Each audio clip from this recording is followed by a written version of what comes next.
Apakah saudara bahagia? Itu pertanyaan sangat reflektif betul bagi kita sekalian.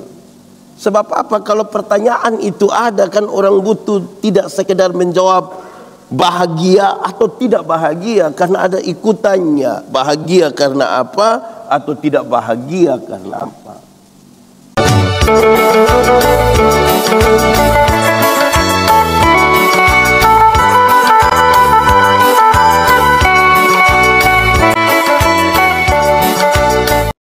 Bapak Ibu saudara-saudara, mari kita berdoa untuk pemberitaan firman Tuhan.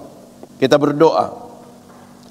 Ya Tuhan Allah, kami mohon kepadamu, kuatkanlah dan teguhkanlah iman kami, supaya waktu kami belajar firman Tuhan, biarlah ini menjadi waktu paling baik bagi kami. Kami berdoa, Tuhan jauhkan semua penggoda pencobaan. Biar di dalam damai-Mu kami belajar firman Tuhan. Terima kasih banyak Tuhan, kami rindu pada firman-Mu. Berfirmanlah bagi kami Tuhan, di dalam nama Yesus firman yang hidup itu kami berdoa. Amin. Bapak Ibu saudara-saudara, kita bersuka cita karena hari ini kita ada bersama-sama dalam ibadah sekaligus pembinaan pelayanan. Dalam semangat tema yang saya kira baik untuk kita renungkan bersama-sama hari ini, yaitu keluarga Kristen yang bahagia. Saja kita membuka Alkitab kita, Mazmur 128 ayat 1 sampai ayat yang ke-6. Mazmur 128 ayat 1 sampai ayat yang ke-6. Sejemput jemaat Tuhan berdiri. Berkat atas rumah tangga, nyanyian siara. Berbahagialah setiap orang yang takut akan Tuhan, yang hidup menurut jalan yang ditunjukkannya. Apabila engkau memakan hasil jeripaya tanganmu, berbahagialah engkau dan baiklah keadaanmu. Istrimu akan menjadi seperti pohon anggur yang subur di dalam rumahmu. Anak-anakmu seperti tunas pohon zaitun sekeliling mejamu. Sesungguhnya demikianlah akan diberkati orang laki-laki yang takut akan Tuhan. Kiranya Tuhan memberkati engkau dari Sion, supaya engkau melihat kebahagiaan Yerusalem seumur hidupmu, dan melihat anak-anak dari anak-anakmu. Damai sejahtera atas Israel. Demikian firman Tuhan. Berbahagia setiap orang yang mendengar firman, memelihara dan melakukan dalam hidup setiap hari. Silakan duduk semuanya. Bapak Ibu saudara-saudara, shalom. Sekali lagi shalom. Keluarga Kristen yang bahagia. Saya mau tanya saudara dulu, saudara bahagia? Jangan terlalu cepat-cepat, apalagi yang belum berkeluarga. Apakah saudara bahagia? Itu pertanyaan sangat reflektif betul bagi kita sekalian. Sebab apa? Kalau pertanyaan itu ada, kan orang butuh tidak sekedar menjawab bahagia atau tidak bahagia, karena ada ikutannya. Bahagia karena apa atau tidak bahagia karena apa. Lebih lanjut kan kita akan mengatakan begini, saudara bahagia karena apa? Apakah karena saudara kaya sekali maka bahagia? Belum tentu. Apakah karena saudara punya rumah besar, ada banyak sekali kendaraan mewah lantas bahagia? Belum tentu juga. Apakah karena istri cantik sekali, suami ganteng sekali lantas bahagia? Belum tentu juga, karena ada banyak orang begitu juga tapi belum tentu bahagia. Pasti yang paling terakhir adalah kita bertanya, apa kata Alkitab tentang bahagianya satu rumah tangga? Pembacaan tadi mengisyaratkan dengan baik 4 hal. Berapa hal? Ini hal mesti ada di dalam kehidupan keluarga baru kita boleh sebut bahagia. 1, rumah tangga yang bahagia itu kalau takut Tuhan. Sama-sama 1, 2, 3. Kalau takut. Suami-suami yang takut Tuhan itu tidak akan pernah menampar istrinya sekalipun dia terlalu marah. Saya mau tanya ibu-ibu dulu. Ibu-ibu, kalau tiap hari kena tampar dari suami bahagia? Siapa yang bangun menghadap suami terus bilang, papa hari ini belum papa tolong. Suami yang takut Tuhan itu tidak akan pernah menipu istrinya. Ibu-ibu, kalau kena tipu bahagia? Tapi kalau enak di hati itu kata-kata. Istri-istri yang takut Tuhan tidak akan pernah memaki suaminya. walaupun dia terlalu marah. Di sini ada ibu-ibu biasa maki-maki. Saya lihat saudara pun bahagia agak turun sedikit gitu. Jadi kalau takut Tuhan pasti bahagia. Kedua, rumah yang bahagia itu kalau makan dari jeripaya tangan sendiri. Sama-sama, 1, 2, 3. Dalam bahasa lain saya ingin mengatakan, saudara mau tinggal di rumah orang tua, fasilitas mewah dan lengkap seperti apapun, tidak bahagia atau belum bahagia. Saudara mau ada di hotel bintang 5 sampai bintang berapapun dengan seluruh fasilitas, kalau itu belum rumah sendiri, belum bahagia. Saudara tinggal di rumah sendiri yang saudara dapat dengan susah payah, kerja dengan susah payah, sekalipun ukurannya hanya 3x4, tidak ada plafon, masuk langsung keringat. Tapi kalau usaha sendiri, saudara bisa tulis rumahku, istanaku. Makan dari jeripaya tangan sendiri itu bahagia.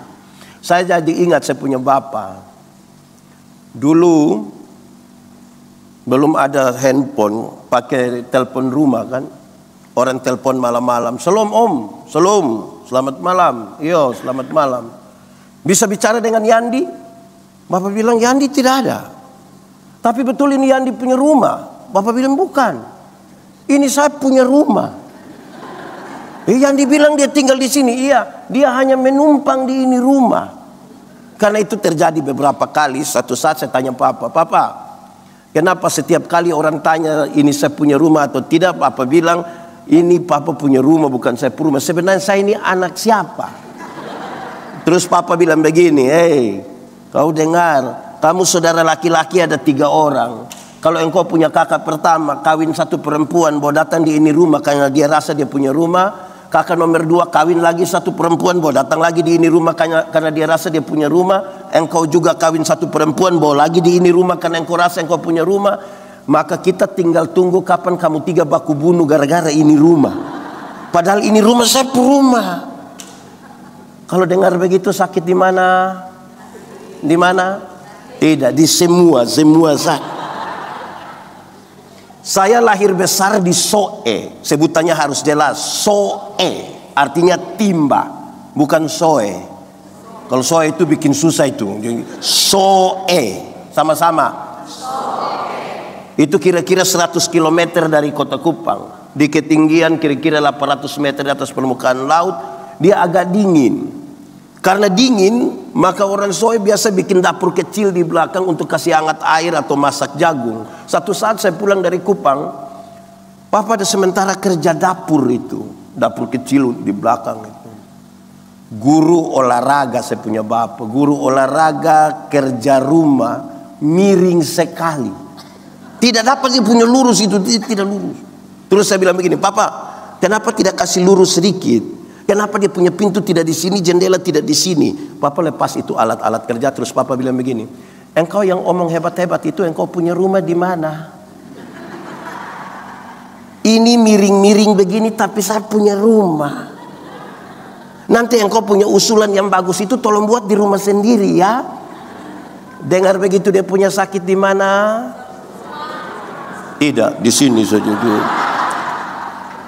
Satu saat saya beli motor sendiri. Saya parkir di bapak punya muka rumah. Saya bilang, Papa, naik.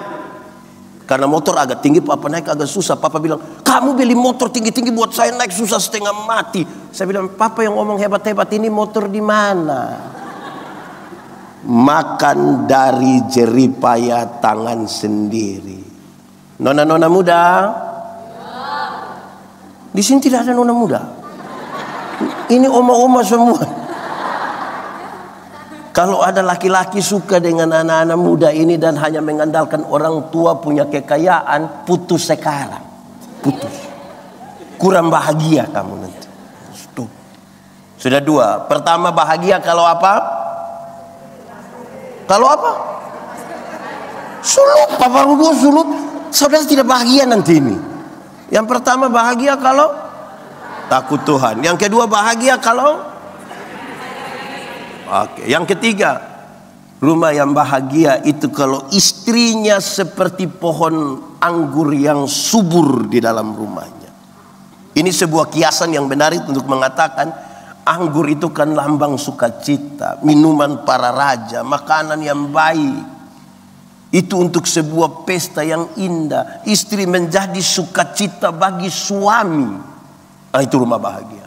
Suami mau tugas ke Surabaya, kah ke Jakarta, kah ke Bali, kah ke Singapura, kah tidur di hotel mewah bagaimana, spray dari Sutra, sarung bantal dari Sutra, selimut dari Sutra, berbau harum sekali, tapi dia tidak lupa sarung bantal di rumah.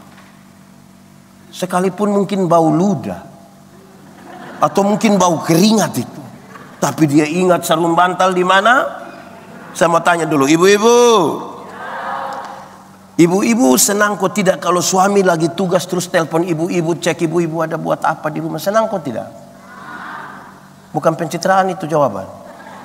Ada ibu, siapa di antara ibu-ibu yang suami telepon, lihat suami telepon terus telepon masih.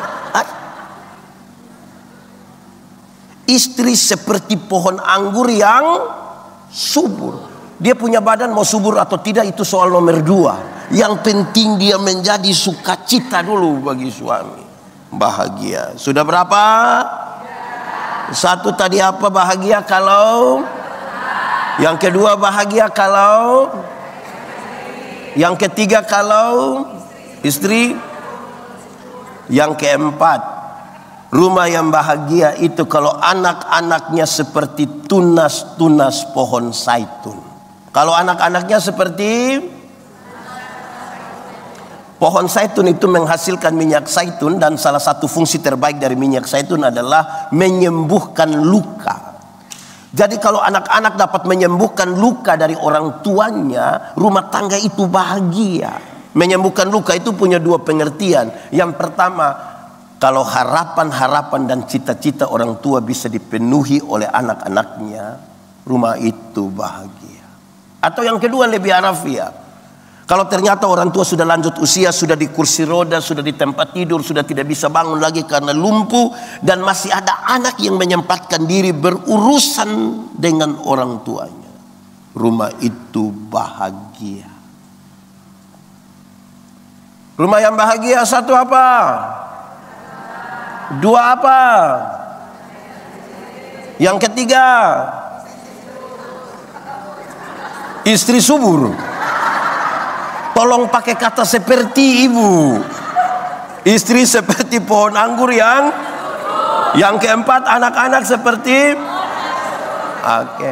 Nah itu baru renungkan. Ini 4 hal ada di kita punya rumah atau tidak. Baru Anda boleh katakan bahagia atau tidak bahagia. Makanya tadi waktu saya tanya saudara bahagia atau tidak, anak-anak muda langsung jawab. Saya bilang jangan buru-buru jawab.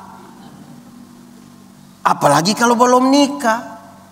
Pendeta Yandi baru nikah 15 tahun. Pak Andre 25 tahun. Ada yang mungkin sudah lebih dari itu. Saudara tahu, kalau kami diundang untuk pergi ke pernikahan pengantin-pengantin baru yang kelihatannya romantis sekali, padahal mungkin pura-pura romantis itu. Kalau mereka sudah bergandengan tangan lagi, inilah raja dan ratu. Jalan lagi, pakai musik lagi, pakai petasan lagi. Wih, beautiful in white. Doi lagu, dorang. Terus tiba-tiba yang bawa acara itu, MC itu bilang begini, wedding kiss.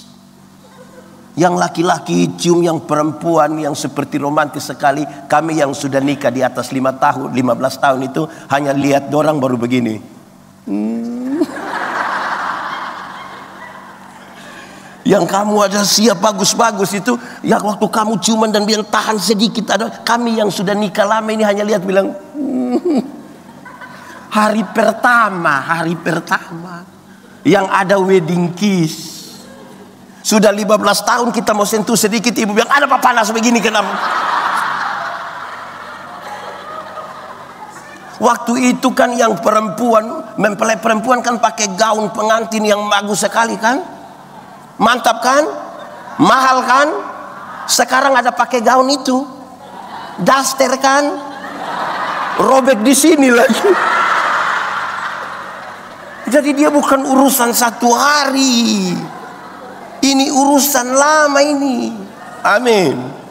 Oke, pertanyaan sekarang, waktu saudara sudah tahu 4 hal itu, tidak usah lagi buru-buru menjawab tuh, tapi harus ada pertanyaan baru untuk itu. Pertanyaannya adalah begini, apa sih yang harus saya buat supaya 4 hal itu ada dalam rumah dan kita bahagia? Sebab kita ini produk rumahan semua. Apa yang terjadi di rumah itu yang kita akan bawa datang di pelayanan. Bapak-bapak yang terlalu suka didengar di rumah karena dia laki-laki satu-satunya di itu rumah, dia bicara harus didengar, tiba-tiba dia dipilih jadi penatua. Terus yang bapak seperti itu ada 10. Terus yang 10 itu mereka rapat, semua minta didengar. Kan 2 tersinggung kan? Jadi apa yang terjadi di rumah pasti akan dibawa ke gereja atau di mana. Setuju atau tidak setuju itu hal terjadi. Sebelum saya masuk kepada apa yang harus kita buat, saya ingin mengatakan dulu ini, saudara-saudara, kalau menikah itu hanya dilihat pada kecantikan dan kegantengan, sebuah penelitian mengatakan setiap 3 tahun harus ganti pasangan. Kemolekan adalah kesia-siaan. Waktu 20 tahun itu kan kita rasa kinclong kan ini. 50 meleleh ini pipi. Setiap ini hasil penelitian. Setiap 3 tahun ganti pasangan. Pendeta Yandi 15 tahun berarti sudah bisa 5 itu. Apalagi sudah 25 tahun. 8,5. Wah, banyak tuh. Lalu apa? Saudara-saudara, Tuhan Allah menciptakan manusia tidak saja dibedakan atas laki-laki dan perempuan saja. Tapi ada semacam pola yang Tuhan Allah tinggalkan supaya kalau laki-laki dan perempuan hidup bersama-sama, pola-pola itu dikenali dan dikelola supaya mereka bahagia. Kan itu akan menjadi sebuah bentuk yang baik, pembentukan karakter berumah tangga. 1, soal pola berpikir. Soal pola apa? Laki-laki itu cenderung rasional. Kami yang bapak-bapak, yang laki-laki, yang suami-suami itu cenderung rasional. Makanya suami-suami itu, bapak-bapak kalau bicara selalu bilang, saya pikir.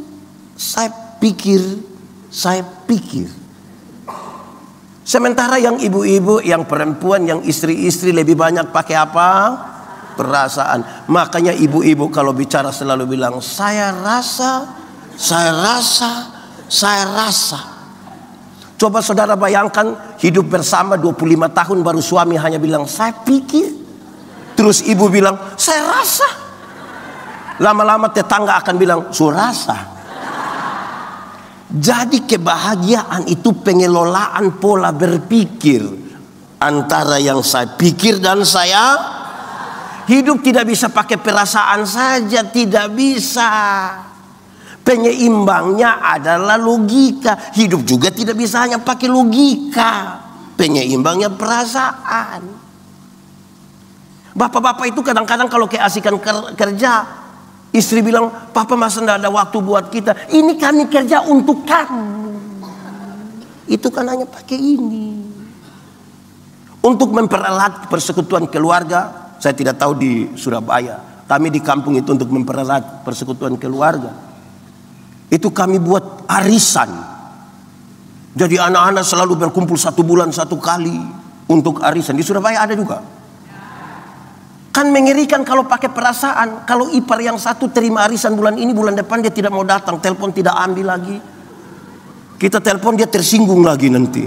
Itu kalau pakai perasaan bubar itu arisan. Hidup tidak bisa pakai perasaan. Saudara-saudara, saya ingat satu waktu, saudara, saya masih melayani di Pulau Sabu. Kami ibadah rumah tangga tuh 1 minggu 3 kali. Senin, Rabu, Jumat. Nanti kalau kami pergi, orang sudah buka tikar besar begitu. Yang memimpin ibadah, pendeta atau penatua diaken akan duduk bersila di depan, lampu paling besar di situ. Jemaat semua sudah banyak, 1 rayon kami beribadah. Hari itu saya pergi, jemaat sudah kumpul banyak-banyak. Pendeta yang datang, orang senang. Kami mulai ibadah. mereka senang. Saya mulai berkhotbah, mereka mulai senyum-senyum. Woi, saya pikir ini masuk. Yang menarik, kami sudah habis ibadah, dorang masih senyum-senyum. Saya mulai ragu dengan dorang punya senyum ini. Saya tanya dorang, jemaat, yo, kamu senyum-senyum apa? Dorang tambah senyum lagi. Terus saya tanya seorang diaken, Welbin Ceriu namanya. Saya bilang, Nadau, kamu senyum apa? Dia ambil satu kertas, dia tulis cepat-cepat, dia antar ke saya. Saya penasaran sekali. Waktu saya buka, saya baca, ternyata dia tulis, maaf, Bapak punya resleting tidak tarik. Itu saya macam mau tampar dia itu. Saudara lihat 1 jam kita duduk sama-sama di sini. Saudara lihat ada masalah di sini, saudara tenang-tenang. Saya tanya saudara, menurut saudara tadi ibadah itu jalan baik atau tidak? Sekarang saya tanya saudara, kenapa sampai dia tidak berani kasih tahu saya? Hanya satu kata, perasaan. Hidup tidak bisa pakai perasaan. Kita manusia ini aneh. Coba saudara duduk dengan satu orang yang sedikit saudara hormati, dengan mertualah. Terus ada kotoran sedikit di mertua punya ini. Berani kasih tahu dia aku tidak? Berani aku tidak? So ada mertua. Oh, bantah. Kadang-kadang kita aneh. Ada orang kotoran di sini, kita tidak kasih tahu dia, kita kasih tahu orang lain.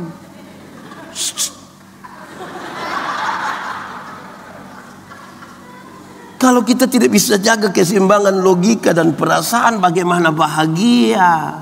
Itu pura-pura bahagia. Mulai sebentar kalau ada orang punya kotoran di sini, kasih tahu om, ada kotoran di sini, maaf biar saya ambil ya. Itu om bahagia toh. Itu soal pola berpikir. Kedua, soal pola bekerja. Soal pola apa? Laki-laki itu cenderung pekerja tunggal. Kami bapak-bapak ini hanya pergi ke kantor saja, tapi waktu kami pulang kami rasa kami sudah kerja seluruh dunia dan segala isinya. Bapak-bapak itu kalau sempat gendong adik barang 1 jam, itu dia rasa punya berjasa tuh tiada tara. Istri pulang terus dia bilang, ma tolong gendong adik. Papa, saya pergi lihat teman, kasih tinggal kita sendiri. Tadi saya gendong adik itu 1 jam berjasa. Karena polanya tunggal. Beda dengan ibu-ibu kan? Yang perempuan, yang istri-istri, yang ibu-ibu bangun pagi, masak untuk sarapan. Siap makan siang, siap anak-anak ke sekolah, siap suami ke kantor. Sambil setrika, sambil sapu, bisa sambil update status. Karena polanya jamak. Pola itu bukan untuk dibandingkan, tapi untuk dikelola dan dimengerti. Orang kalau gagal mengelola pola itu, yang istri kalau marah dia bilang, coba papa jadi kita, coba papa jadi saya. Tidak mungkin jadi. Terus papa bilang, coba mama jadi saya. Berarti laki-laki dengan laki-laki. Susah lagi. Nah, saudara-saudara, bapak-bapak itu kalau ada acara dan kita kasih bapak-bapak yang ketua panitia, jangan coba-coba telepon dari luar. Kita dari bandara menuju sini jangan telepon. Kalau kita telepon, Pak Andre, bagaimana? Satu kata bapak-bapak akan bilang, beres.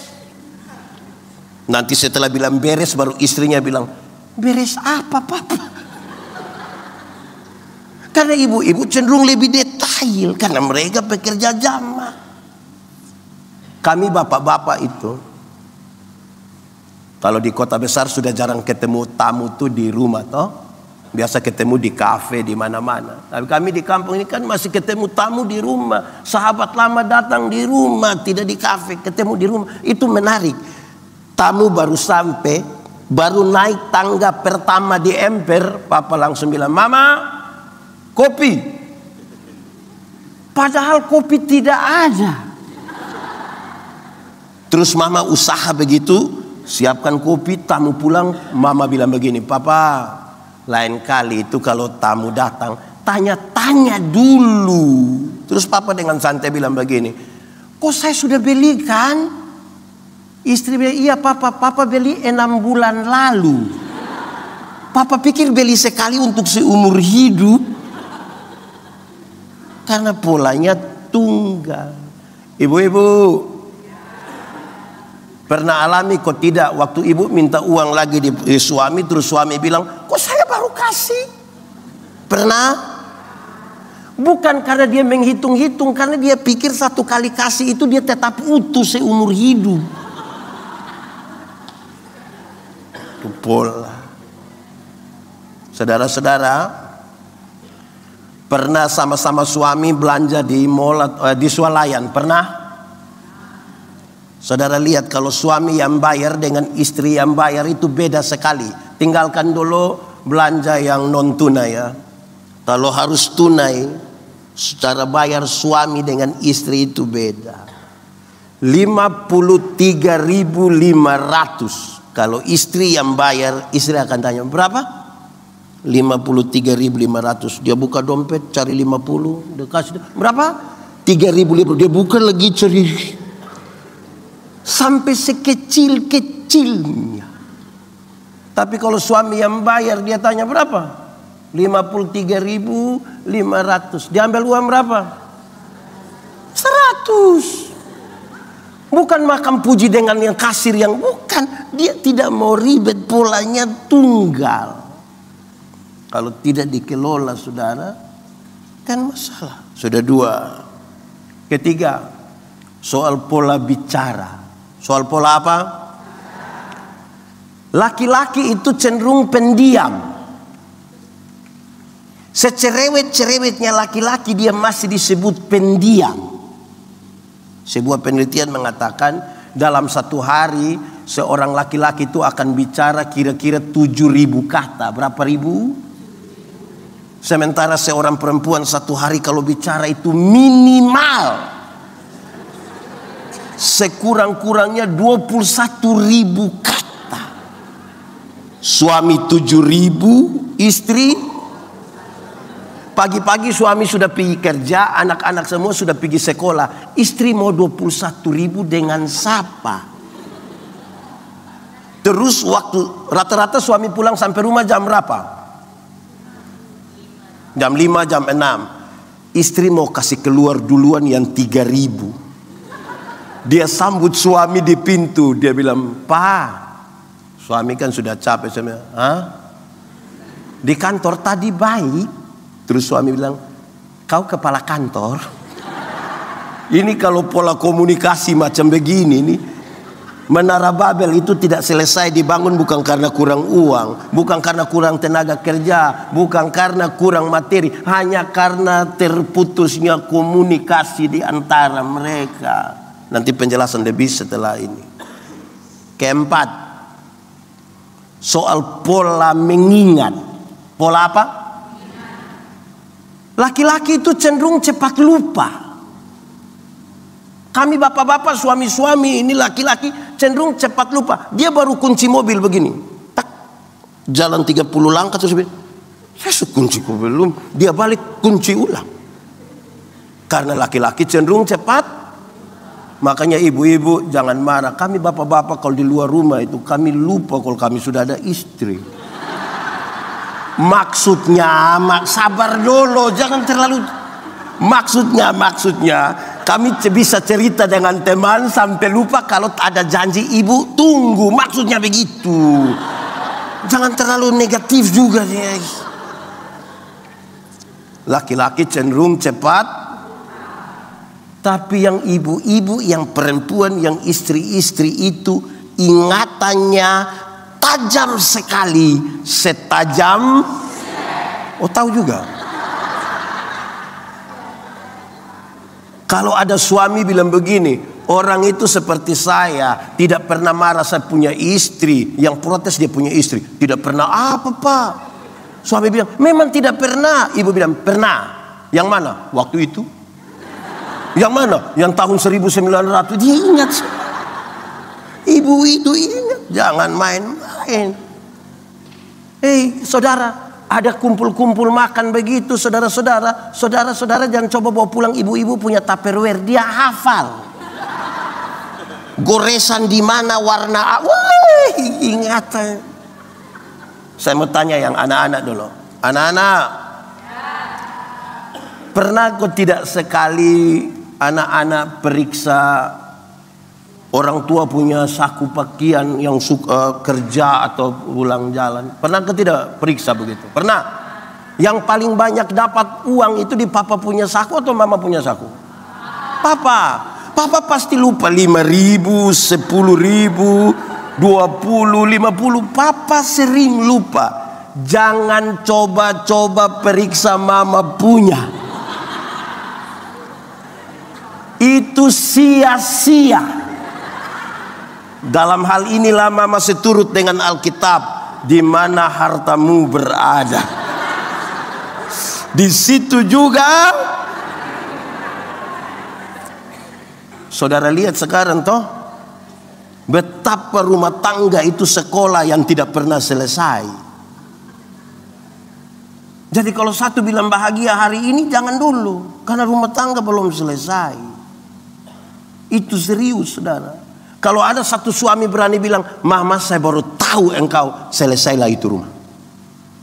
Karena manusia berpotensi berubah. Nah sekarang pertanyaannya, dalam hubungan dengan pelayanan, dalam hubungan dengan apa yang kita buat, lalu mau buat apa sekarang? Saya menyarankan kepada kita satu hal kecil yang terlalu sederhana, dan mungkin kan dia terlalu sederhana kita lupa. Tapi berdasarkan perenungan firman dan sekaligus bagian untuk pembinaan, saya mau ajak kita melakukan ini. Yang sudah melakukan ini pasti bahagia, dan yang belum melakukan ini tidak bahagia, dia pasti pura-pura bahagia. Apa itu? Supaya 4 hal tadi ada, dan pengelolaan terhadap 4 pola itu ada dalam rumah. Jadi ini sudah bukan berapa lama kita menikah, tapi apa yang kita kerjakan dalam pernikahan. Yang perlu kita lakukan itu ini. Makanlah bersama-sama di satu meja makan. Suami, istri, anak-anak, duduklah bersama-sama di satu meja makan dan makanlah bersama-sama. Saudara pasti bahagia. Pendeta, kok bisa lakukan itu? Apa sih kelebihannya? Saya akan bicara di lebih rinci di sini. Saudara, makan bersama-sama. Biasa orang mulai dengan apa? Dengan apa? Doa. Kalau duduk banyak orang begini, ada makanan sebentar, biar sudah lapar sekali ada takut ambil. Apalagi kami di kampung. Nanti yang bawa acara akan bilang, pendeta semua sudah tersedia, karena itu mohon pendeta doa makan. Padahal mungkin dia biasa di rumah tidak pernah doa makan, tapi karena lihat separuh sudah begini, dia tutup mata. Dia buka mata, yang lain masih tutup, dia tutup ulang lebar itu. Doa itu salah satu bentuk orang takut Tuhan. Yang tidak tahu berdoa itu karena tidak takut Tuhan. Saudara tahu, pemilihan majelis jemaat itu separuh tidak mau hanya karena tidak bisa berdoa. Kita panggil untuk ikut ibadah kaum bapak pelka. Kalau kaum bapak apa di sini? Iya. Itu dia mau, tapi dengan catatan, jangan suruh saya doa. Berani suruh saya tidak ikut. Di GPIB ada begitu. Ebenezer ada. Itu keluarga FAM. Latihan itu hanya terjadi di meja makan. Supaya orang bisa berdoa. Kita ini ketakutan berdoa. Ada orang yang doa konsistori sama dengan doa pengakuan dosa, sama dengan doa syafaat, sama dengan doa persembahan, semua sama habis. Kan dia hafal itu saja. Bahkan dia datang dia tulis memang. GPIB ada. Kenapa suara turun sedikit? Latihan itu hanya terjadi di meja makan. Latihan berdoa. Saudara, saya bilang pada saudara, doa makan itu saudara mulai dari putar ke kiri atau putar ke kanan. Doa makan hanya berisi 2 hal. Berapa hal? Satu, doa makan berisi sebuah pengakuan bahwa berkat-berkat ini Tuhan yang kasih. Orang kalau tidak pernah mengakui bahwa berkat-berkat Tuhan yang kasih, tidak akan pernah bahagia. Dia akan menjadi budak dari pekerjaan. Dia tahu mengumpulkan uang yang banyak, tapi dia tidak tahu cara menjadi bahagia. Ingat, berkat Tuhan yang menjadikan kaya. Jeripaya manusia tidak menambahkan apa-apa.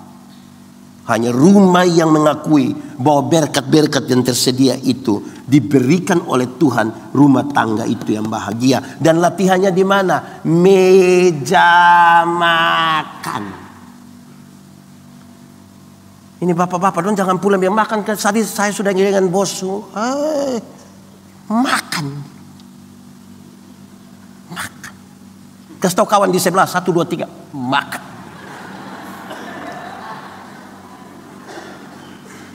Pengakuan bahwa berkat-berkat ini Tuhan yang kasih. Saudara, waktu saudara memberi persembahan, apa yang ada di balik saudara punya pikiran? Mestinya orang-orang yang percaya kepada Tuhan waktu dia beri persembahan, dia beri dalam sebuah pengakuan bahwa semuanya Tuhan punya dan kami berikan dari tangan Tuhan sendiri. Saudara tahu, jangan ragu dengan penyertaan Tuhan yang luar biasa buat kita. Kalau Tuhan yang memberi. Memang persembahan itu baiknya dipersiapkan Sebab ada yang pernah kasih salah. Rencana dia kasih pahlawan, ternyata yang jatuh di situ itu proklamator. Pernah alami kok tidak? Rencana Patimura tapi yang turun Soekarno. Menyesal kan? Saya tanya dulu, jemaat, pernah kok tidak pas datang ikut ibadah minggu masih singgah di kios? Pernah? Itu singgah buat apa itu? Tukar kasih besar? Oh, kasih kecil. Jangan takut dengan pemeliharaan Tuhan. Saya bicara di Kota Mubagu, di Toli-Toli, saya bilang begini, pendeta-pendeta itu lihat, kami pendeta-pendeta hidup oleh Tuhan dari persembahan jemaat. Kalau kita urutkan itu persembahan dalam rupa uang, kan dari 1.000 sampai 100.000 toh. Yang 100.000 itu gambar proklamator, jarang masuk. Yang paling banyak masuk itu yang Patimura, pahlawan. Dan kami tetap berjuang hingga hari ini dan hidup. Saudara tahu kenapa Patimura dia pegang dia punya pedang begini? Karena ada jemaat yang begini sampai hampir pedang Patimura itu patah. Saya tidak berkhotbah supaya sebentar saudara kasih yang proklamator semua, saya tidak suruh begitu.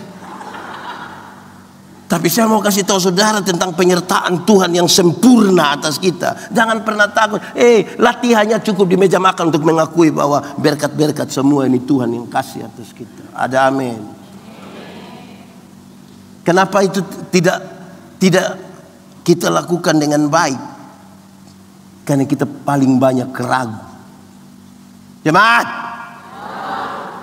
ada kok tidak yang setelah menikah mau kasih orang tua uang saja pakai sembunyi dari istri. Dia ambil 100.000 mau kasih dia punya papa, dia bilang ambil cepat, ada setan. Pernah alami? Ini saya lihat ini muka-muka alami semua ini. Karena kita lagi menghitung apa ini. Saudara tahu, ini latihan baik ini, latihan di meja makan. Itu akan punya pengaruh waktu ada orang yang dulu masih sekolah minggu persembahan 5.000. Suka katekisasi tetap 5.000. Ikut pemuda tetap 5.000. Sudah menikah 5.000. Pensiun 5 ini orang-orang 5.000 semua ini. Di GPIB ada begitu. Ada ikut ibadah sekarang. Tunjuk.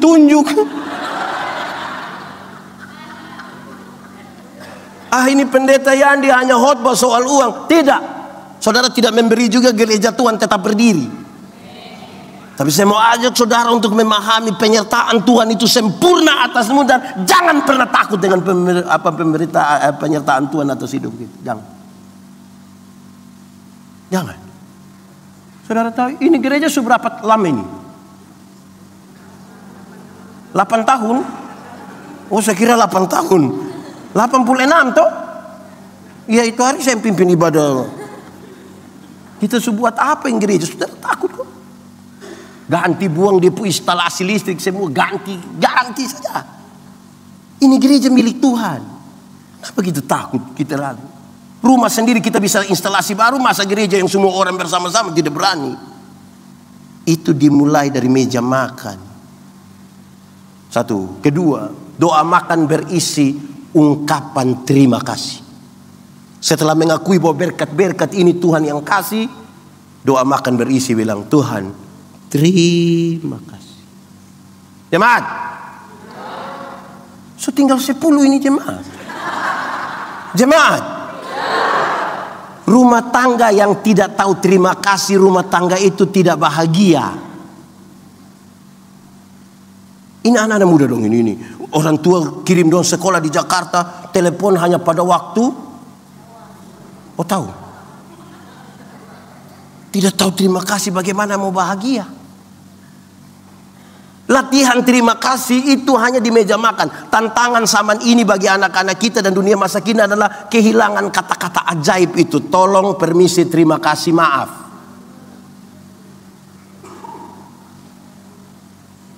Mereka sudah tidak minta tolong lagi. Woi, terima kasih, permisi, maaf. Latihan di mana? Meja makan. Meja makan. Saudara-saudara, kalau orang tolong kita terus kita bilang terima kasih, itu baik atau tidak? Baik atau tidak? Mantap atau tidak? Kalau begitu saya mau tanya, ibu-ibu, siapa punya suami yang pagi-pagi ibu siap sarapan, terus suaminya bilang suaminya bilang mama terima kasih? Ada? Ada? Ini suami-suami dorang ini aneh. Istri siap sarapan dorang tidak terima kasih. Tapi kalau pergi makan di warung sudah bayar lagi, terima kasih lagi. Baru dia janji, Mbak besok saya datang lagi Mbak. Hai, bapak-bapak, coba sebentar pulang waktu ibu siap makan malam. Coba bapak dengan yakin sekali sampaikan, sudah dengar khotbah kan? Ibu siap terus papa bilang mama terima kasih. Saya yakin pada waktu papa bilang terima kasih itu ibu pikiran. Pasti yang dia pikir dua. Pertama pasti dia pikir begini, tidak tahu roh apa sudah naik saya suami. Atau yang kedua, jangan sampai ibu berpikir begini, jangan-jangan ini hari terakhir. Kenapa serius saudara? Karena kita jarang terima kasih. Anak-anak, waktu orang tua beli handphone kasih kamu ada terima kasih? Terima kasih supaya ganti lagi. Dengan terima kasih saja orang bahagia. Latihannya di meja makan. Saudara tahu itu serius. Kita di gereja ini saudara-saudara, banyak orang tidak tahu terima kasih. Kita datang gereja, ini tempat sudah rapi-rapi, sudah bersih-bersih di sini. Kita kadang-kadang tidak peduli siapa yang urus itu. Kok yang penting kita datang. Tidak ada urusan dan terima kasih, kok namanya dia tugas itu. Ini soal pelayanan kita. Di meja makan mulai dengan apa? Doa. Kedua, kan pertama itu di meja makan ada apa? Doa. Yang kedua di meja makan biasa orang buat apa? Di meja makan orang buat apa? Ya makan. Itu bagus, itu jawaban bagus itu. Kan akan jadi masalah kalau di meja makan orang tidur. Ya di meja makan, makan saja. Cukup. Tidak usah pegang handphone. Tutup. Makan saja. Kenapa penting? Di meja makan itu orang belajar menempatkan diri. Kalau makan, makan. Kalau mau tidur, tidur. Saudara pekerja, baik ASN atau swasta, ada banyak pekerjaan. Tapi saudara punya istri. Waktu makan sampai di rumah, jangan bawa itu pekerjaan kantor pulang di rumah. Pak, tapi saya ini sibuk, Pak. Kalau Pak sibuk, lalu kenapa mau menikah? Kepada satu Tuhan yang sama kita berjanji untuk paling tidak dua hal yang berbeda. Pertama, kita janji menjadi suami yang setia. Tapi pada Tuhan yang sama, kita berjanji untuk bekerja dengan baik. Pada satu Tuhan yang sama. Saudara bayangkan kalau anak-anak masih kecil. Papa sementara kerja-kerja di rumah begitu. Terus anak umur 1 tahun dia datang. Papa dia naik dia pun bapak pun. Tidak lama dia punya papa. Mama ambil lidah anak dulu. Bahagia. Pak Pendeta, jadi kita tidak boleh siap pekerjaan. Bukan. Mesti ada waktu dulu dengan dorang baru kerja. Dan itu risiko yang mau kita ambil. Itu risiko yang harus kita ambil. Kenapa banyak persoalan rumah tangga terjadi? Kenapa banyak persoalan pelayanan terjadi? Hanya karena orang tidak tahu menempatkan diri.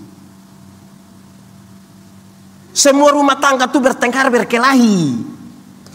Tidak ada satu rumah tangga pun tidak ada pertengkaran perkelahian. Karena kita sangat berbeda. Menikah umur 25 tahun. 25 tahun kita tinggal dengan orang tua. Polanya berbeda. 25 tahun istri tinggal dengan orang tua. Suku beda, pola beda. Pacaran 2 tahun saudara nanti rasa langsung bisa sesuai. Tidak mungkin pertengkaran. Semua bertengkar. Tapi saudara tahu, tidak semua pertengkaran itu ditulis di medsos. Di Surabaya ini ada yang bertengkar sedikit medsos. Urus dalam rumah. Beres di rumah. Tidak usah bawa ke polsek. Karena dulu waktu saudara nikah bukan polsek yang kasih nikah saudara. Tuhan yang kasih nikah saudara. Bawa datang pada Tuhan. Saya baca satu status di medsos saja jadi lucu sendiri. Status begini. Kalau ada perempuan bikin status sakit hati, maka banyak laki-laki pura-pura jadi dokter. Bisa juga tahu tempatkan diri toh. Masalah di rumah. Masalah kantor. Nanti baru ada diskusi sedikit-sedikit, tapi jangan campur baur. Status. Kalau suami yang RT, ibu jangan suruh panggil dia ibu RT, tidak usah. Iya kan dia hanya ibu rumah tangga, kenapa membawa suami punya jabatan RT di situ? Kalau pendeta Yandi punya istri bukan pendeta, maka cukup dipanggil ibu Menobe, titik. Sebab kalau panggil dia ibu pendeta, lama-lama dia angkat sepun toga, dia baptis orang lagi. Dia mesti tahu tempat. Ini suami yang kepala sekolah, dia punya istri suruh panggil dia ibu kepsek. Lama-lama dia tanda tangan rapor, kita pusing, bikin kacau ini bangsa dan negara.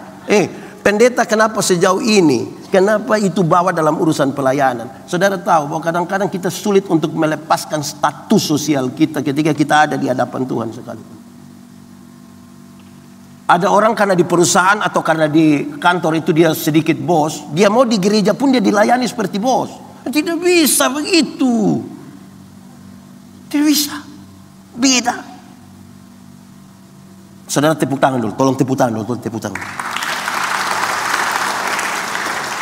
Yang saya minta saudara tepuk tangan ini kaitan dengan pakaian yang saudara pakai ini. Bagus. Bagus. Datang gereja itu mesti rapi-rapi begini. Itu nama kita hargai Tuhan, kita datang. Ini separuh datang gereja pakai legging. Pakai mau kasih takut siapa? Itu pakaian di rumah sana, pakai di rumah, jangan pakai di sini. Serius itu saudara. Tahu tempat. Tahu tempat. Saudara kalau bertengkar suami istri, bila perlu anak-anak dalam rumah tidak perlu tahu. Ini keluar di pinggir jalan, maki hancur suami maki istri. Orang pikir orang sudah mau selesai, malam kita lewat, orang dua ada tertawa. Yang tadi mau baku bunuh itu siapa? Di Surabaya ada begitu.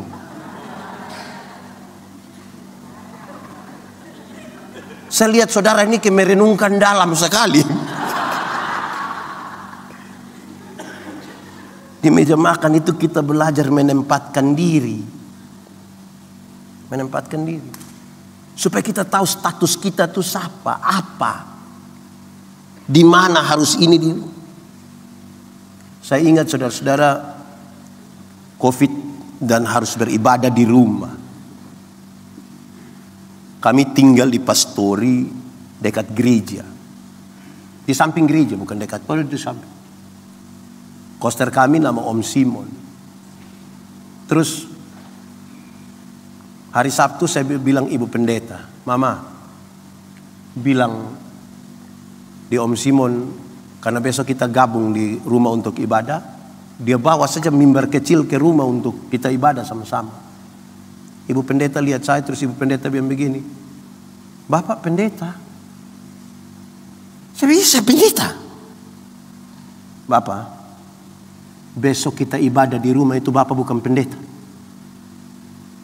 Lepaskan Bapak punya toga, lepaskan Bapak punya kolar itu, Bapak bukan pendeta. Di rumah itu Bapak imam dalam keluarga yang sementara memanggil kami untuk beribadah bersama-sama. Besok Bapak bukan pendeta.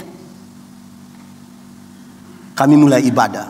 Saya ingat persis lagu pembukaan waktu itu kita menyanyi jam sembahyang yang kudus. Sudah terus menyanyi lagi.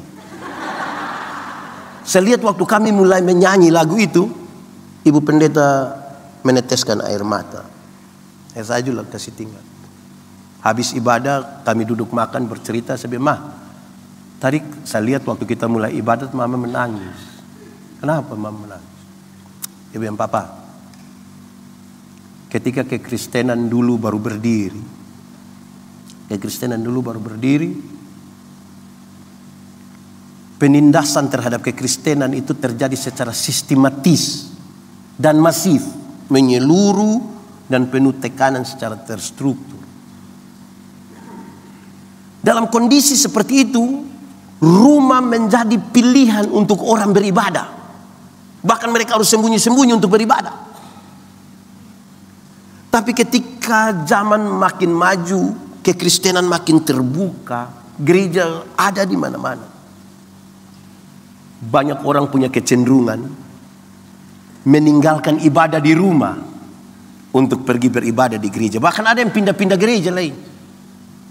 Ini hari di GPIB, besok di GBI, lusa di Pentakosta mana, putar-putar. Jadi ibadah yang mestinya kita bangun di rumah sudah pindah ke ruang-ruang ibadah. Mama mau bilang ruang ibadah di gereja tidak penting, bukan itu Pak. Ibadah sesungguhnya itu ada di rumah. Nanti 1 minggu 1 kali baru orang-orang percaya ini yang punya relasi personal dengan Tuhan ketemu di gereja untuk menyembah Tuhan bersama-sama. Saudara, hal itu penting. Dalam gereja kepada kita diberikan karunia-karunia. Saya senang tadi ada paduan suara apalagi tadi personal jemaat menyanyi. Bagus itu, baik. Ada orang itu tahu menyanyi tapi tidak pernah menyanyi di gereja. Pendeta tanya dari mimbar, ada solo paduan suara, vokal group? Tapi kalau tiba-tiba ada informasi bahwa Ketua Majelis Sinode GPIB dan Gubernur Jawa Timur akan beribadah bersama-sama di GPIB Ebenezer Surabaya. Solo dia, duet dia, vokal group dia, paduan suara dia, tari-tarian, ini karunia makam puji. Gereja bukan tempat untuk itu. Dan latihan ini, latihannya di meja makan. Di meja makan, makan. Titik. Tidak usah urus lain barang. Sudah 2. Pertama di meja makan. Kedua. Oke. Ketiga. Biasa di meja makan orang buat apa? Ya. Ngobrol kan? Berbicara kan? Saudara, tidak mungkin 1 jam di meja makan semua hanya begini. Tidak mungkin. Tidak mungkin. Meja makan itu tempat terbaik orang membangun komunikasi.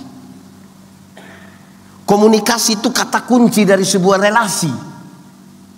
Orang buta sekalipun ketika diambil keputusan berrelasi dengan satu orang, dia mesti berkomunikasi.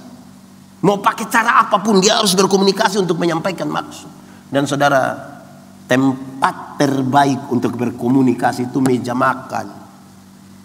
Di meja makan itu papa bisa tanya mama, mami, kenapa ini sayur garam semua?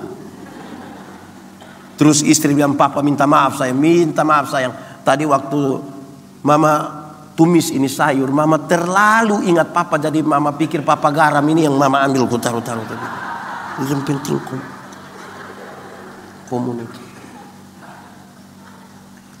Yang papa boleh tanya anak kecil, hei anak kecil laki-laki, kau di sekolah dapat berapa tadi? Papa tadi kakak dapat 10. Engkau persis bapak. Engkau bapak sekali itu. Papa juga dulu begitu. Yang nona tadi di sekolah dapat berapa? Papa tadi matematika susah, saya dapat 3. Aduh, macam mama punya keluarga. Komunikasi.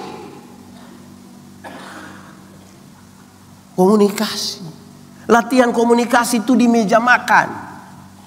Kasih mati handphone sekali lagi. Kita mau ngomong di mana? Orang Surabaya ini kan orang sibuk-sibuk semua. Hari Jumat, hari Sabtu, hari Minggu tuh itu kesempatan bisa bertemu. Tapi kan masing-masing pegang handphone. Handphone berhasil mendekatkan orang jauh tapi menjauhkan orang dekat semua.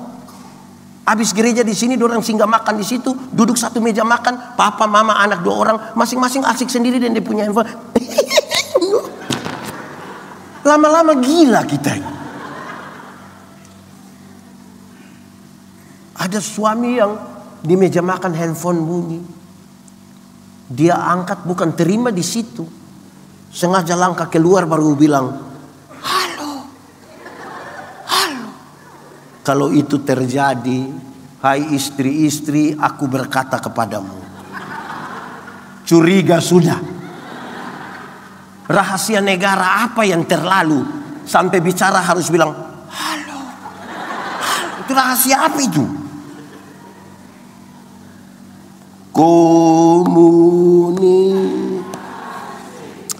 Suami-suami, istri dorang ini kadang-kadang dalam komunikasi, pesan yang tersampaikan itu bukan pesan primer, sekundernya yang dia kirim.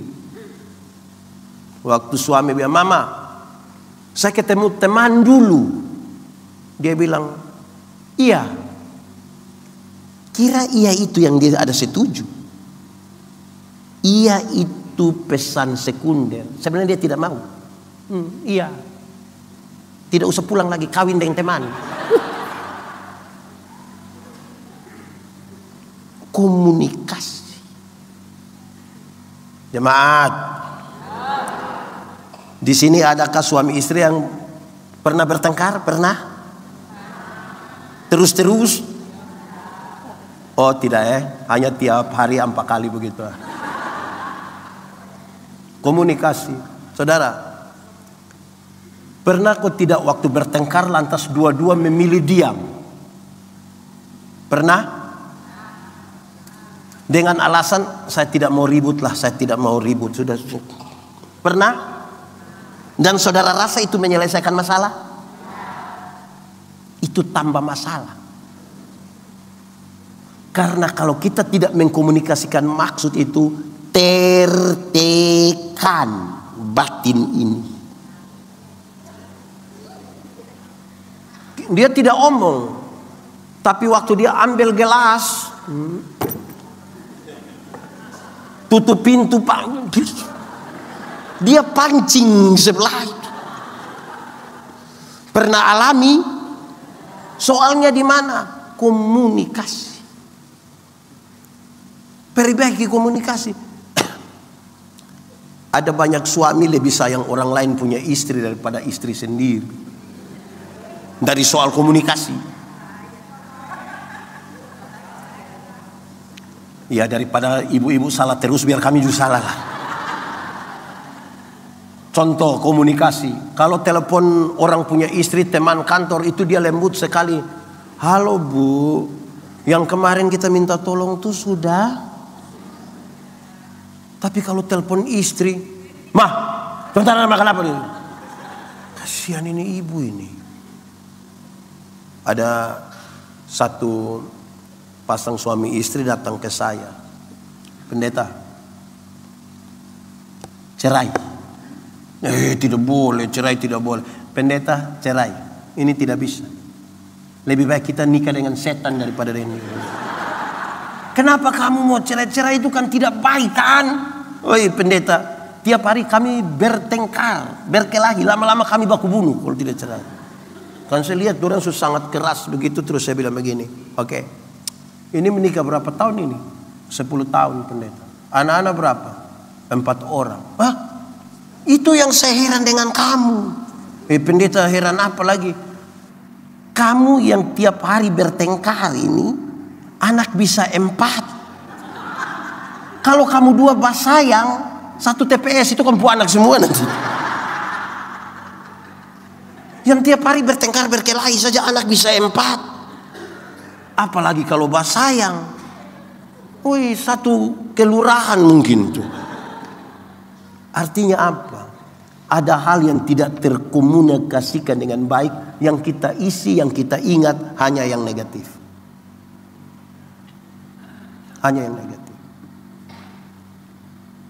Seorang istri bilang pada saya, pendeta, kenapa saya susah sekali mengampuni saya punya suami? Saya bilang, iya memang tidak mungkin. Yang ibu isi di sini hanya dia punya tipu, dia punya selingkuh, dia punya kesalahan. Ibu tidak mampu komunikasikan itu, ibu isi terus di sini. Bagaimana ibu mengampuni?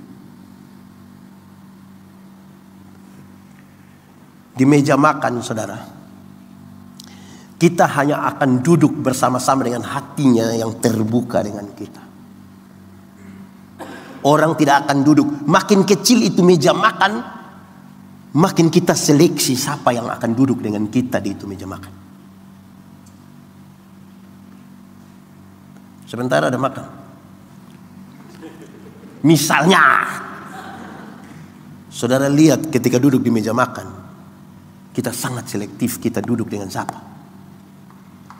Kita tidak bisa duduk dengan orang yang hatinya tidak baik dengan kita. Kita tidak bisa duduk dengan orang yang kita sementara benci dan pahit terhadapnya. Tidak bisa. Dalam gereja, penatua diaken itu presbiter, itu kemudian disebut majelis jemaat.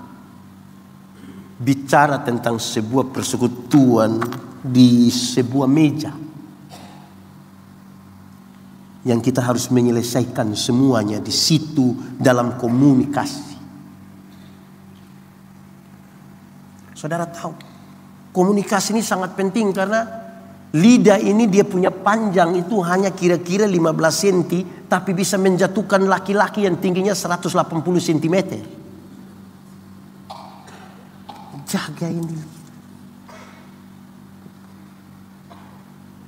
Tidak ada satu masalah pun yang tidak bisa diselesaikan dengan komunikasi yang baik. Kita dalam gereja ini kadang-kadang tidak baiknya begini. Saya tidak tahu di GPIB, kami bicara gereja kami. Sudah tahu ada masalah, dia tidak omong. Dia bilang, tunggu nanti sidang, tunggu. Mati dia. GPIB juga begitu. Yang ada sesuatu bukan bicara selesai, tapi tunggu nanti sidang. Ada yang di rapat-rapat itu Dia mau dia didengarkan, tapi tidak mau mendengar orang. GPIB ada. Ada yang dia hanya omong saja pas kerja. Oh, ada juga. Ada yang semua usulan program dia mau usul masuk. Tapi ini orang sekikir sekali. Tidak pernah memberi tapi usul. Ada. Ada yang waktu kerja dia tidak ada, pas makan ada juga. Ada yang dia bertanya begitu rupa, tanya sampai jawab sendiri dia punya pertanyaan. Ada.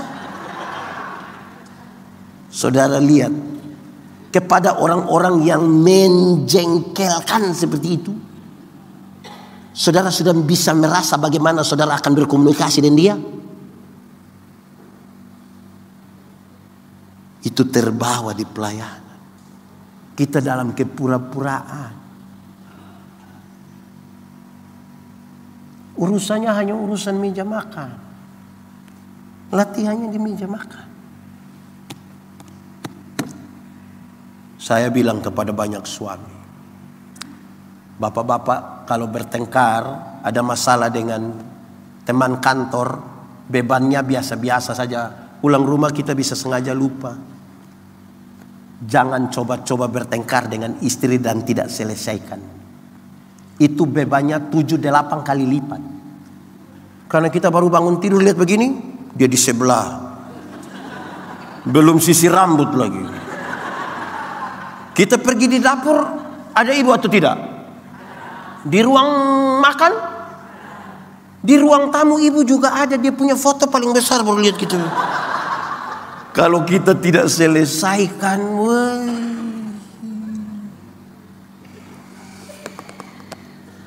nyeri.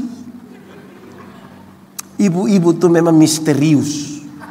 Kadang-kadang dia pikir sendiri, percaya sendiri, ambil kesimpulan sendiri, dan suruh kita mengerti. Ribut juga tuh. Tapi itulah dunia. Mantap toh?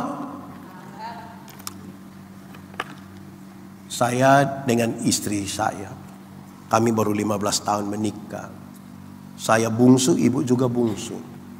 Kami dari dua budaya yang beda. Ibu karena besarnya di timur-timur, bapaknya polisi, dia ngotot sekali. Saya juga kurang lebih begitu. Tapi dari komunikasi kami dua sepakat dua hal. Satu, kalau nanti satu waktu kami dua bertengkar, kami harus menyiapkan 1 menit untuk bertanya. 1 menit untuk kami dua bertanya. Dalam kerendahan hati kami bertanya bahwa yang kita dua pertengkarkan ini penting bagi keluarga Manobe atau tidak. Kalau itu tidak penting, kami sepakat stop. Misalnya, Ayu Ting Ting mau menikah dengan siapa, itu tidak penting bagi keluarga Manobe. Tidak penting. Stop sudah. Bahkan siapa mau jadi presiden Republik Indonesia juga tidak penting bagi keluarga Manobe. Walaupun nanti ada urusan begitu, tapi jaga supaya kita punya keluarga tidak rusak hanya karena. Saya baca satu status di medsos ini, saya lucu sendiri karena dia menulis begini: suami istri itu kalau berdiskusi pasti terakhir perkelahian. Saya pikir-pikir bisa jadi itu. Pertama dong berdiskusi begini Pak, begini Mama. Oh iya tapi begini sekarang dia tambah tinggi. Itu sepakat pertama. Sepakat kedua, kalau kami dua bertengkar, kami dua sepakat tidak boleh potong pembicaraan. Biar yang dia omong itu salah semua, supaya dia tidak suara tinggi, dengar saja, padahal terlalu menjengkel. Tapi nanti dia sudah omong habis, baru kita tanya, sudah habis? Belum, lanjut. Nanti sudah selesai dia bilang, saya sudah habis. Sekarang saya omong. Mama, yang tadi mama omong itu salah semua. Bagaimana bapak bilang salah? Karena yang benar itu begini. Oh, itu bisa dipercaya? Iya. Ya, minta maaf papa tadi sudah sempat. Selesai. Untuk apa kita dua tidak bicara diam-diam? Terus siap kopi baru di WA bilang ada di meja. Untuk apa? Jemaat. Kalau dengan istri yang kita sayang saja, suami yang pernah kita bilang kata cinta, yang pernah kita tidur sama-sama, kita sulit merendahkan diri untuk mendengar dia bicara, sulit untuk mengampuni dia, sulit untuk terima kasih dia. Tapi saudara bikin status memenangkan Indonesia bagi kemuliaan tuh omong kosong. Istri saja dia tidak menangkan, mau memenangkan Indonesia. Mau memenangkan siapa punya istri coba? Komunikasi. Ada satu ibu, dia tanya orang bilang, ada ramuan kok tidak? Ada obat atau cara bagaimana supaya rumah tangga baik, tidak bertengkar? Dia pun teman-teman bilang, dekat hutan itu ada satu guru bijaksana. Coba ibu pergi, dia biasa siap barang-barang begitu. Oke, Bapak Guru, adakah ramuan untuk rumah tangga tidak bertengkar? Ada ibu, tapi ini ramuannya agak susah didapat. Kecuali kalau ibu mau menyiapkan. Oh boleh. Untuk kepentingan rumah tangga boleh. Ini ramuan terdiri dari 3 helai kumis harimau. Ibu bilang untuk rumah tangga. Dia pergi ke hutan, dia bawa daging. Harimau datang dari sana, dia tinggal daging, dia lari. Tiap hari makin dekat. Sampai satu hari harimau ambil kumis, ambil makanan di atas dia punya tangan. Terus dia bilang kepada ini harimau, saya permisi angkat kumis 3 boleh? Harimau bilang, cepat. Dia ambil kumis harimau 3. Dengan senang sekali dia lari, dia cari guru yang bijaksana. Bilang, Bapak Guru, saya sudah bawa kumis harimau. Sudah. Bapak Guru, masa? Iya. Coba kau cerita. Dia cerita bagaimana susahnya dapat kumis harimau. Terus Bapak Guru bilang, coba ibu kasih. Waktu dia kasih, ini Bapak Guru kucak-kucak ini kumis, buang di dalam api. Marahlah ini ibu. Bapak kenapa buat begitu? Saya cari susah loh Pak. Kok dapat Papa buang begini bagaimana? Ini guru bijaksana. Ibu, saya heran dengan ibu. Harimau yang begitu jahat saja ibu bisa pelan-pelan cabut dia punya kumis 3. Sementara ibu punya suami sendiri yang tiap hari tidur dengan dia, menikah dengan dia, mau baik dengan dia, ibu datang tanya saya. Lebih baik ibu kawin dengan harimau.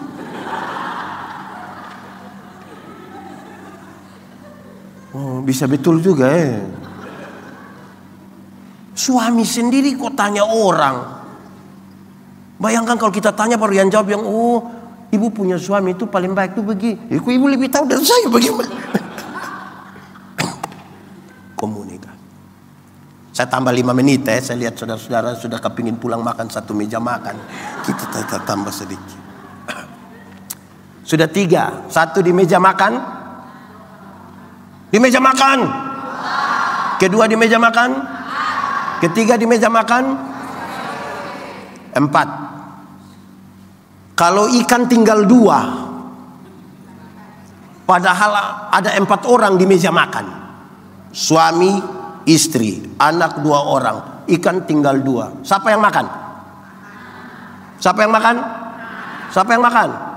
Siapa yang makan? Tidak ada jawaban yang salah. Apakah mau anak yang makan? Tidak ada masalah. Apakah bagi 2 supaya semua dapat? Tidak ada masalah.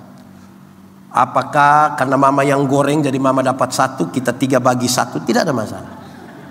Apakah karena bapak sakit jadi bapak ambil 2-2? Tidak ada masalah. Tapi di meja makan itu kita belajar ingat orang lain.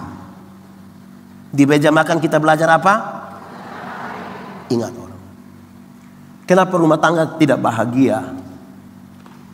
Karena tidak ingat orang lain. Saya mulai dari anak-anak muda dulu. Anak muda, kamu ada motor yang kamu pakai, tidak usah omong mobil lah, motor saja. Ada? Orang tua beli kasih kamu motor, tapi orang tua tidak pernah mau dengar kabar celaka dari kamu.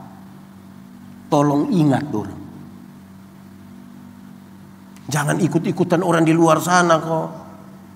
Saya bilang anak-anak muda di kampung, saya bilang, motor itu hasil dari pabrik. Orang di pabrik itu kerja itu orang pintar-pintar, pakai otak lagi, pakai komputer lagi, jadi perhitungannya jelas. Gas, rem, speedometer, ban, semua itu terukur. Kamu yang tidak lulus semua mata pelajaran ini, pakai reparasi motor, akhirnya motor bunyi seperti orang gila. Wah, wah, wah. Motor bunyi begitu itu kalau sudah jam 10 malam kamu lewat satu gang gas begitu. Wah, wah, wah. Itu orang punya doa hanya satu. Bilang apa? Oh, pernah doa kasih orang begitu? Wah, wah, wah, wah. Orang punya doa bilang begini, coba mati baik. Orang tua berdoa supaya kita bahagia, sejahtera, sehat. Tagal itu tidak pernah ingat orang lain itu. Orang doa supaya kita mati. Kedua, suami-suami. Ada bapak-bapak di kampung yang dapat uang 100 ribu. Beli rokok 1 bungkus 30 ribu. Tinggal 70 ini dia pegang 50, bilang uang jaga-jaga. Tinggal 20 ini yang dia serahkan di istri dengan harapan tiap hari kuah asam. Istri mana akan bikin kuah asam dan 20 ribu? Bapak-bapak jangan egois dong. Kalau sudah beli rokok begitu pulang panggil istri, mama ini ada penyakit, mari kita 2 bagi 2, mama 6. Hidup itu ingat orang lain. Anak-anak kalau disuruh pergi kuliah di mana begitu, orang tua itu tunggu kamu pulang bawa ijazah. Tidak usah pulang bawa cucu. Terus nantilah. Tolong jaga orang tua juga perasaan toh. Bisa kok. Bapak-bapak kalau keluar rumah terus istri bilang, papa kalau pulang tolong beli lipstik. Papa mesti beli. Mesti beli. Jangan istri bilang, papa tolong beli lipstik, terus papa bilang, sudah, tidak usah, mama makan sirip pinang saya cukup itu nanti sudah. Jangan begitu. Ingat-ingat juga orang lain. Jemaat, pernah kok tidak saudara menghadiri sebuah acara nikah di kompleks, acara syukuran atau pesta apa di kompleks, yang kemudian saudara hanya dapat kuah saja, tidak ada isi lagi? Pernah? Sebenarnya bukan karena tuan pesta tidak menyiapkan, bukan. Karena yang pergi ambil makan duluan itu tidak ingat orang lain. Dia ambil begini, ya di belakangnya kuah kosong. Saya pernah punya pengalaman. Kami hadiri satu acara, ada anak-anak muda jalan di depan saya di belakang dia. Habis nasi sayur, di sebelah sayur itu ada sate. Saya hitung 10. Saya bayangkan paling dia ambil 5. Kasih tinggal. Ternyata perhitungan saya salah. Dia ambil 7. Tinggal berapa? Ya sudahlah, kan masih sate juga toh. Saya sudah senang. Dia lewat. Baru 1 langkah dia pulang kembali. Yang 3 itu dia garuk turun. Piring kosong. Saya bilang, adek, nanti saya. Hidup itu tolong ingat orang lain. Tolong ingat orang lain. Dan latihannya itu cukup di meja makan. Bapak biar ambil duluan, ya ambil saja sambal. Ingat orang lain. Latihannya cukup di meja makan. Amin. Seempat. 1, 2, 3, 4, 5. Saya melayani di Sabu. Orang Sabu itu punya satu tempat, satu rumah yang namanya Emukelaga. Emukelaga itu rumah dek. Kalau kita mau naik ke atas dek itu lepas sepatu, lepas sendal, kita duduk bersila dan makan di situ. Itu sering, tiap hari begitu. Karena kebiasaan begitu, pulang ke Soe lihat papa mama. Setiap kali kami mau makan, ada kecenderungan saya mau angkat kaki. Setiap kali saya kecenderungan mau angkat kaki. Yang menarik itu kalau lutut saya sudah lewat meja makan sedikit, Bapak lihat lutut terus Papa bilang begini, kau punya lutut punya bagus lagi. Kami makan sambil bercerita, tapi kalau makanan masih penuh di mulut, kami paksa untuk bicara. Papa selalu bilang begini, makanan dari mana, suara dari mana ya? Karena itu berulang beberapa kali membuat saya mengerti, ternyata di meja makan itu kita belajar etika dan moral.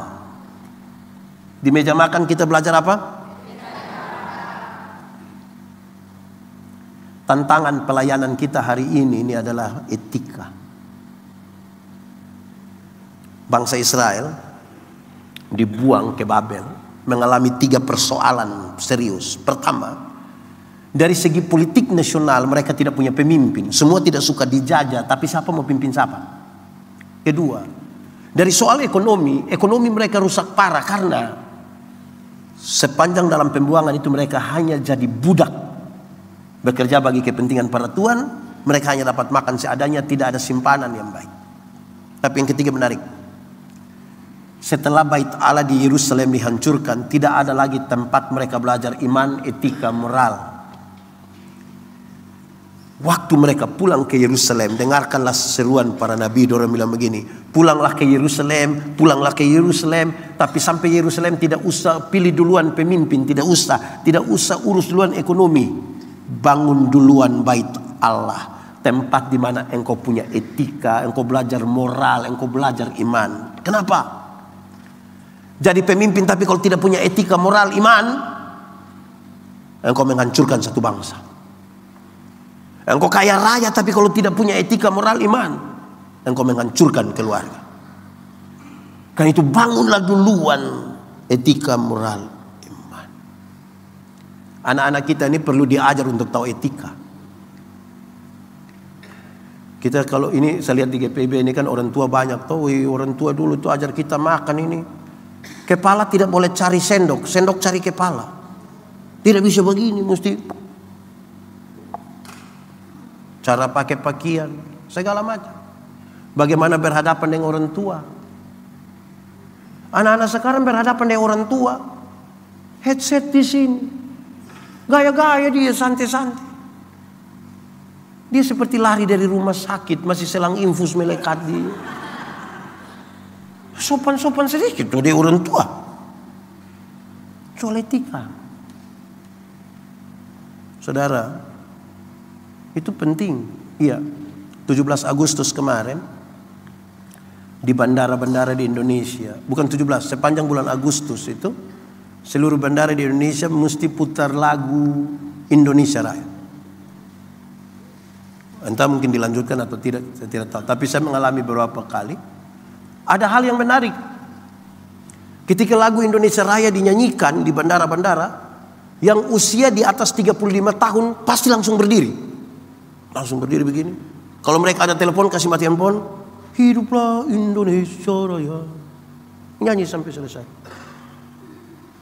Yang umur 20 ke bawah itu mereka santai-santai. Lihat kita orang heran-heran.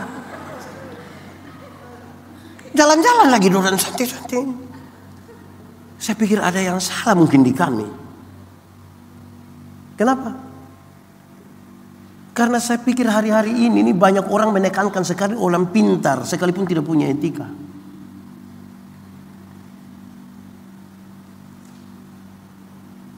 Banyak kali orang pikir yang penting kaya, yang penting sekalipun dia tidak etik. Tentang beribadah, tentang persekutuan. Yang membedakan kita tuh etika. Kita ibadah ada anjing di sini.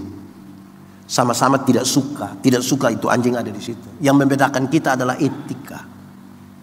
Yang punya etika diatur bagaimana supaya jangan ibadah terganggu, anjing tidak boleh ada di sini.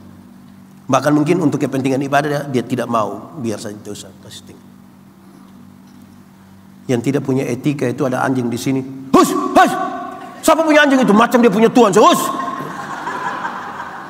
Sama-sama tidak suka ada anjing di sini. Yang membedakannya etika. Kita ini di pelayanan kadang-kadang kita punya rapat itu yang persoalan kita tuh etika. Macam kita paling hebat saja. Apalagi kalau dia cerita waktu tahun 1970. Kamu anak kemarin, kamu masih sekolah minggu, saya sudah 4 periode. Aduh, itu kita repot itu. Tuhan Yesus kasih tahu kita etika yang hebat ini. Kalau ada seorang saudaramu berbuat salah, panggil dia bicara empat mata. Nanti kalau dia tidak dengar, panggil lagi 1 orang lain. 1-2 orang lain yang dipanggil itu diharapkan orang yang bijaksana. Bukan orang sementara mabuk berpanggil dia bilang, omong dulu dengan dia, biar dia. Kalau dia tidak dengar, bawa dia ke sidang jemaat. Kenapa dia pakai sidang jemaat? Supaya cara menyelesaikan kita itu seperti cara-cara orang berjemaat. Nanti kalau dia tidak dengar, baru anggaplah dia sebagai pemungut cukai atau orang jahat. Supaya kamu menunggu waktu dan cara Tuhan untuk mengubahkan dia menjadi baik. Etika. Saudara, tentang etika itu juga dari berkelas juga. Etika suka bicara tentang benar atau tidak.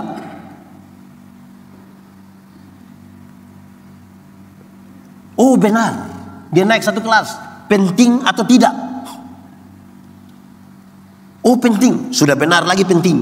Naik lagi 1 kelas. Caranya tepat atau tidak? Sudah benar, penting, caranya benar atau tidak? Oh caranya benar. Sampai yang paling tinggi, menguntungkan siapa? Kalau ternyata itu menguntungkan diri, stop. Kecuali kalau dia menguntungkan semua orang. Etika. Pelajaran itu di meja makan. Pelajaran itu di meja makan. Jangan main-main di meja makan.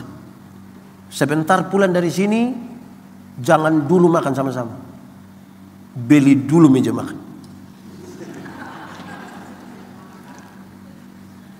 Terus bersama-sama dengan di sana. Saudara, itu akan memberi pengaruh positif tentang bahagia, tentang pelayanan. Yang lain-lain itu ikutan. Sekarang kita bisa melihat berapa tahun kita menikah itu soal isinya, bukan soal berapa lama. Ada amin?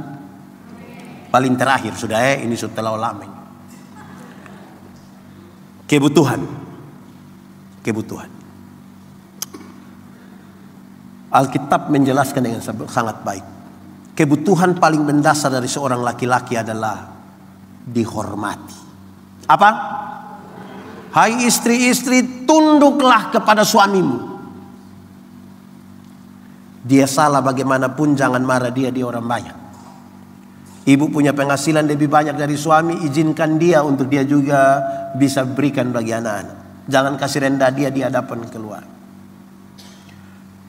Dia salah, kasih ingat dia waktu tinggal dengan dia sendiri, jangan ada orang lain. Dia kalau tidak dapat penghormatan di rumah, pasti dia cari di restoran. Karena di restoran kita baru sampai, dia langsung bilang, selamat siang, kenapa terlambat? Sementara kebutuhan paling mendasar dari seorang istri adalah dikasihi. Apa? Hai suami-suami, kasihilah istri. kasih dan penghormatan tidak tergantikan dengan materi apapun. Memang ibu-ibu punya tangan itu butuh gelang, butuh rantai di sini, butuh tas. Tapi jangan pernah ganti kasih dan penghormatan itu dengan gelang emas. Itu bagian tersendiri. Kalau tidak ada orang sama kayak ibu-ibu di Indosiar itu, yang suara hati istri itu. Kasih dan penghormatan itu kebutuhan mendasar, tidak tergantikan. Kalau kita kasih bandingannya, misalnya makan. Makan itu kebutuhan mendasar, itu tidak tergantikan. Atau siapa di antara kita yang sudah umur 50 tahun terus hari ini dia bilang, pendeta minta maaf, saya umur 50 tahun jadi mulai besok saya tidak akan makan lagi. Kenapa tidak makan? Sudah makan dari kecil Pak sampai umur 50 ini biar. Ini kebutuhan mendasar tidak tergantikan. Saudara, ini ibarat ibu-ibu sapu rumah. Ibu-ibu pernah sapu rumah aku tidak? Oh, pernah menyapu di rumah. Pagi sapu, sore sapu, besok tidak sapu lagi. Oh, sapu. Tentang makan. Ini malam atau tadi siang biar kita makan banyak sekali. Besok pagi masih makan atau tidak? Kita biar marah baru makan. Makan banyak sekali. Tetap. Besok tidak ada orang yang saya makan memang untuk 1 bulan ke depan. Biar tidak.